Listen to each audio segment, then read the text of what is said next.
Hello, so I'm just going to talk a little bit about diminished seventh chords, which on the ukulele can often seem like complicated, tricky things to play, mysterious chords, but actually they're very, very simple once you know the shape and once you know the secret behind them.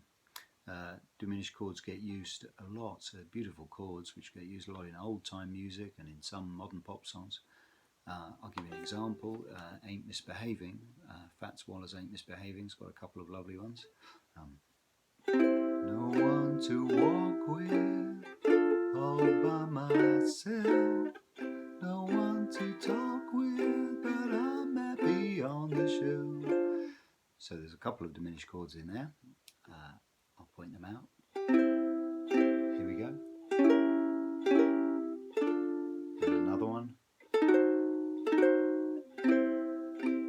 So you can hear in a diminished chord, it's a great chord because it's got a lot of sort of tension in it, and it's sort of anticipating something happening. It promises more after it, which is often why you hear it used in sort of tension music for films. You know, you've got someone sort of struggling up the stairs with a huge, or cartoons particularly, struggling up the stairs with a huge pile of boxes or something.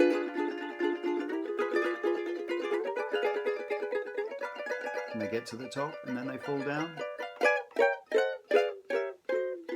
So that's all diminished chord, just going up and down the fretboard there. So it's quite a funny chord as well as being a beautiful chord in the right context. Okay, the first thing to do is to learn how to play the shape.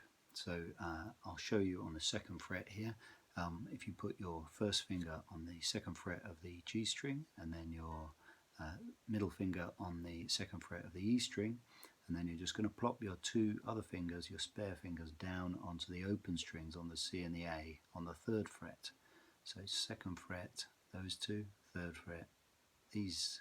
So you've got a kind of complicated knot of fingers going on there, which may take a little while to get into, but if you practice going into that shape, you'll find it's worth the struggle in the end. Now, there's the thing about diminished chords is that there's only about 3 positions down here that you need to know. This one, and then down a fret, which is effectively the same shape, but the nut is doing the job of our 2 fingers there. So there, there, and there. So I've just shown you all the diminished chords you ever need to know. This one, and this one. That's all 12 notes in the scale. Those 3 chords will sort them out. That seems a bit of a mystery, but each diminished chord does the job of 4 notes. Now, let me explain a bit more. The way to find out which diminished chord to play is to ask, say we're asked to play an F diminished. What you need to know is the F diminished chord must have an F in it. So we find where an F is on the fretboard. That's an F there, the first fret of the E string, because when we take an E up a semitone, it turns into an F. So then we find the diminished chord shape that has that in it, and it's that one on the first fret. So that's an F diminished. So say we wanted to play a D diminished. What would we do then? Well, we'd find a D on the fretboard. So a D, this is no D's here, so we would find here is a C sharp and a D, second fret of that string. So we just got to find the diminished chord shape with that note in it, and that is that chord. Again, it's that chord on the first fret.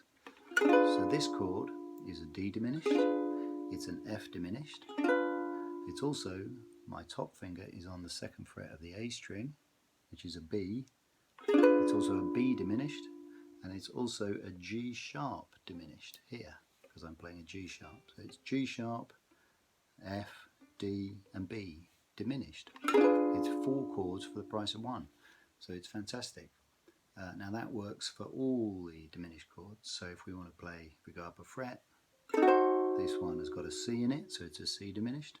It's also got a G flat in it, it's a G flat diminished. It's also got an E flat in it, it's an E flat diminished and it's got an A in it, so it's an A diminished.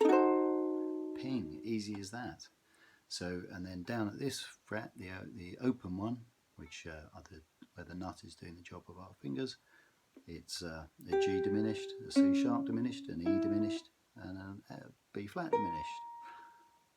So those are all the three chords, the three shapes. You know every single chord now. So all you do is ask yourself, if I'm asked to play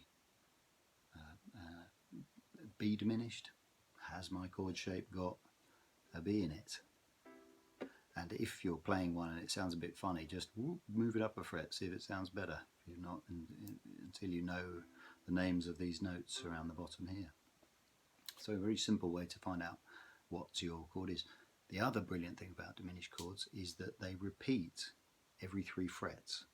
So if I'm playing my F diminished, so this, and then I want to play a different inversion of that, I don't have to get complicated with my fingers, I just push it up 3 frets. It's the same chord. All these notes are different ways to finger exactly these notes. Some of them have got slightly different octaves in them, but, oh sorry. And then we go up 3 more frets, and 3 more frets. They're all that same diminished chord. So an F diminished is this chord, this chord. So that's a really lovely way to find simple inversions of any diminished chord. Take a diminished chord, move it up 3 frets, it's the same chord but a different inversion, and you can have a lot of fun with that, doing your